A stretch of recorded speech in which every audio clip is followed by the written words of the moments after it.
السلام علیکم، میں ہوں شعیب اور آپ لوگ دیکھ رہے ہیں ڈاکٹر ڈیری وتھ شعیب۔ آج ہم بات کریں سر درد کے لیے کہ سر درد کیوں ہوتا ہے، کسی وجہ سے ہوتا ہے۔ تو ہم جو ہے نا آپ کو کچھ ایسا چیز بتائیں گے جو اس کے ساتھ آپ بالکل ٹھیک ہوں گے، لیکن پھر بھی ٹھیک نہیں ہوئے تو آپ کو میں کچھ میڈیسن بتاؤں گا، آپ لوگ وہ استعمال کریں، اس کے ساتھ ٹھیک ہو جائے گی۔ اگر سر درد ہوتے ہے تو جو ہے نا آرام سکون کی جگہ پر بیٹھ جائے تاکہ اگر کوئی بھی نہیں ہو تو آپ تھوڑا سا آرام کریں۔ اگر پھر بھی ٹھیک نہیں تو تھوڑا جو ہے نا سر گردن کی جو ہے نا تھوڑا مساج کریں، پھر بھی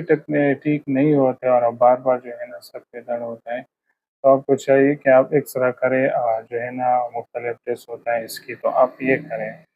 اور آپ وہ بھی نہیں کرتے ہو تو میں آپ کو کچھ ایسا میڈیسن بتاتا ہوں کہ آپ اس کے ساتھ بالکل ٹھیک ہو جائیں گے۔ اگر آپ نے میڈیڈال، ڈسپرین، زکلوفیل 4 اس طرح کی گولی استعمال کیا اور اس کے ساتھ ٹھیک نہیں ہوتا ہے تو آپ جو ہے نا سنفلاکس گولی استعمال کریں، جس کی فارمولا جو ہے نا نیپروگزان ہے۔ تو آپ یہ استعمال کہ اگر نیند بھی نہیں آتے تو اس کے ساتھ آپ جو ہے نا الفیزولام گولی استعمال کریں، جو ہے 18 سے اوپر ہو تو پھر آپ کو ایک گولی جو ہے نا استعمال کریں، مطلب 18 سال سے اوپر ہو تو پھر آپ ایک گولی استعمال کریں 5 دن، یا جو ہے نا اگر آپ کو ٹینشن ہوتا ہے تو ساتھ میں یہ استعمال کریں، اور زیادہ ٹینشن ہوتا ہے تو آپ جو ہے نا صبح اس کے ساتھ ایک ٹیلی فارم گولی جو ملتے ہیں وہ استعمال کریں، آدھا گولی استعمال کرنا ہے 1 مہینے۔ نیفروگزام جو گولی ہے وہ جو ہے نا صبح اور شام ایک ایک گولی کھانا ہے روٹی کے بعد، اور جو الفریزولام گولی ہے وہ آپ کو رات کو ایک گولی کھانا ہے، بس 1 مہینے تک کھانا ہے تاکہ آپ کا نیند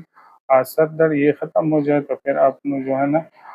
روزمرہ زندگی میں جو ہے نا اس طرح نہیں کہنا آپ جو ہے نا ساری عمر کھائے، بس 1 مہینے تک کھانا ہے۔ اور ایکسٹیلیپرام جو گولی ہوتا ہے، آپ کے اگر ٹینشن ہو تو آپ وہ ساتھ میں وہ استعمال کریں، لیکن صبح آدھا گولی کھانا ہے۔ تو اس کے ساتھ انشاءاللہ آپ ٹھیک ہو جائیں گے۔ صحت کے لیے ہمارے یوٹیوب چینل کو سبسکرائب کریں۔ Thank you.